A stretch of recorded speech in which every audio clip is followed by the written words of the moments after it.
दोस्तों, मेरा नाम है डॉक्टर केदार पाटिल। मैं एक हर्निया स्पेशलिस्ट हूँ पुणे में। तो इस वीडियो में हम जानेंगे कि हर्निया की सर्जरी का कॉस्ट कितना होता है। तो कॉस्ट ऑफ हर्निया सर्जरी जब हम देखते हैं तो इसमें कुछ चीज़ें इम्पॉर्टेंट है। जैसे इस सर्जरी के 5 मुद्दों के बारे में जिस पे कॉस्ट डिपेंड हो सर्जरी की कॉस्ट तय की जाती है, इसके बारे में बात करूँगा। पहले होता है कि ये हर्निया कौन से स्टेज में है। मेरे दूसरे वीडियो में आप देख सकते हैं स्टेजेस ऑफ हर्निया। तो स्टेज ऑफ हर्निया मतलब जैसे स्टेज 1 हो गया, ये हर्निया है। हर्निया ये बाहर आया हुआ आंत है, ये अंदर जाता है जब आदमी रेस्ट करता है, इसको हम स्टेज 1 बोलते हैं, रेड्यूसिबल हर्निया। स्टेज 2 होता है जब ये अंदर जाना बंद हो जाता है और बाहर ही रहता है, इसको बोलते हैं हम इरेड्यूसिबल हर्निया।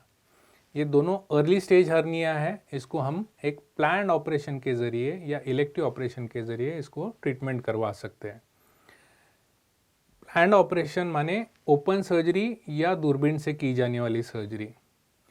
ओपन सर्जरी काफ़ी जगहों पे होती है। दूरबीन की सर्जरी थोड़ी महंगी रहती है क्योंकि इसके लिए जो औजार इक्विपमेंट्स लगते हैं ये इसकी कॉस्ट होती है। तो ये अर्ली स्टेज माने स्टेज 1 और 2 के हर्निया जो हम प्लान्ड सर्जरीज कर सकते हैं, इसकी कॉस्ट कम रहती है। स्टेज 3 में क्या होता है कि ये आंत की रुकावट आ जाती है, आंत की हलचल बंद हो जाती है, इसको हम ऑब्स्ट्रक्टेड हर्निया बोलते हैं। और स्टेज 4 में इसको जो खून की सप्लाई है आंत को वो कम हो जाती है, उसको हम बोलते हैं स्टेज 4 हर्निया, जो कि गैंग्रीन में भी आगे जा सकता है। ये होते हैं लेट स्टेज। लेट स्टेज माने इमरजेंसी ऑपरेशन की ज़रूरत पड़ सकती है। तो इमरजेंसी ऑपरेशन हमेशा कॉस्ट ज़्यादा रहता है क्योंकि प्रिपेयर्डनेस के लिए टाइम कम रहता है, पेशेंट की तबीयत थोड़ी नाजुक होती है, ऑपरेशन के बाद आईसीयू की ज़रूरत पड़ सकती है, वेंटिलेटर की ज़रूरत पड़ सकती है, आंत कट करके जोड़ने की ज़रूरत पड़ सकती है जिसको ऑपरेशन का टाइम ज़्यादा लगता है। तो हम देखते हैं कि ऑपरेशन हर्निया का जो एक छोटा ऑपरेशन जो हम प्लान करके इलेक्टिव माने प्लान तरीके से कर सकते हैं, वो अगर इमरजेंसी में तब्दील हो जाता है तो डेफिनेटली इसका कॉस्ट बढ़ सकता है। तो ये हो गया स्टेज ऑफ हर्निया पे कॉस्ट का निर्भरता। दूसरी चीज़ ऑपरेशन का कॉस्ट जो डिसाइड करती है वो होती है इसकी इंस्ट्रूमेंटेशन, जिसमें मैश यानी जाली के काफ़ी सारे वैरायटीज़ इंडिया में मौजूद है। इसमें होते हैं देसी जाली होती है, इम्पोर्टेड जाली होती है, 2 परतों वाली जाली होती है। तो इसमें काफ़ी सारे वेरिएशंस है मार्केट में जिसकी अलग अलग कॉस्ट है। जाली को कभी कभार जब दूरबीन से हम सर्जरी करते हैं उसको हम टैकर्स से उसको जाली को फिक्स करते हैं। तो हमने देखा कि जाली के प्रकार और ये टैकर्स जिससे हम जाली बिठाते हैं इसकी वजह से खर्च बढ़ सकता है। तीसरा मुद्दा होता है ये ऑपरेशन ओपन यानी ट्रेडिशनल कट लेके करने वाले तरीके से कर रहे हैं या लैप्रोस्कोपी मतलब दूरबीन से की जाने वाली ऑपरेशन, इस पे कॉस्ट निर्भर रहता है। जो कि दूरबीन से की जाने वाली ऑपरेशन ये आधुनिक तकनीक से की जाती है, इसमें लैप्रोस्कोपी सिस्टम ज़रूरत है, इंस्ट्रूमेंट ज़रूरी होते हैं, जाली बड़ी बिठाई जाती है, पूरा एनेस्थीसिया देते हैं। इस वजह से ऑपरेशन का खर्च थोड़ा ज़्यादा होता है। पर मैं अनुभव के साथ ये बताना चाहता हूँ कि दूरबीन से की जाने वाली शस्त्रक्रिया ये पेशेंट के लिए काफ़ी लाभदायक है लॉन्ग टर्म में। इसमें पेशेंट को दर्द कम रहता है, रिकवरी जल्दी हो जाती है, इसमें ज़ख्म में इन्फेक्शन होने का चांसेस बिल्कुल या बहुत कम रहता है।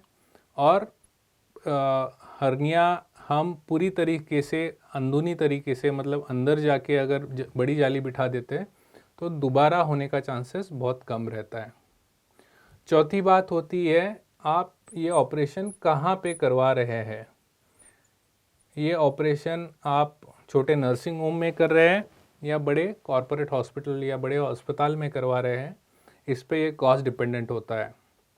ऑफ कोर्स बड़े हॉस्पिटल में खर्चा ज़्यादा आता है, नर्सिंग होम में थोड़ा कम आता है, पर जहाँ भी ऑपरेशन आप करवा रहे हैं ये देखना बहुत ज़रूरी है कि उस अस्पताल में निर्जंतुकीकरण यानी स्टेरिलाइजेशन की पूरी सुविधा उपलब्ध है या नहीं।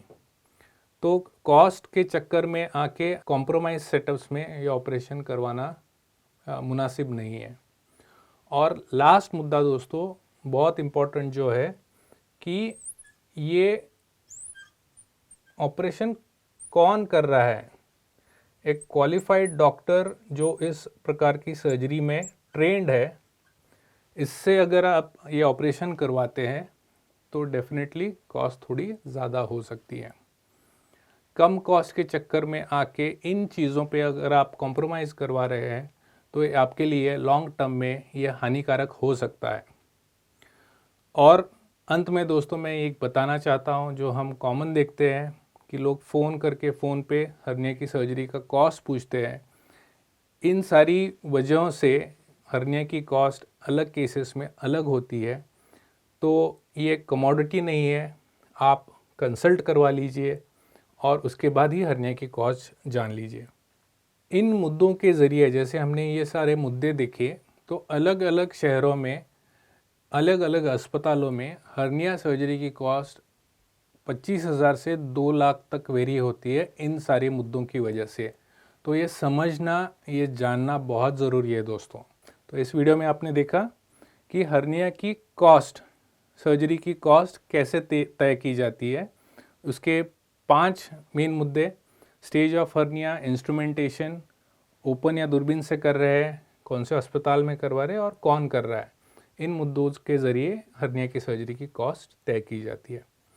दोस्तों अगर आपको ये वीडियो पसंद आया है तो इसको लाइक कीजिए, सब्सक्राइब कीजिए हमारे चैनल को और शेयर कीजिए। धन्यवाद।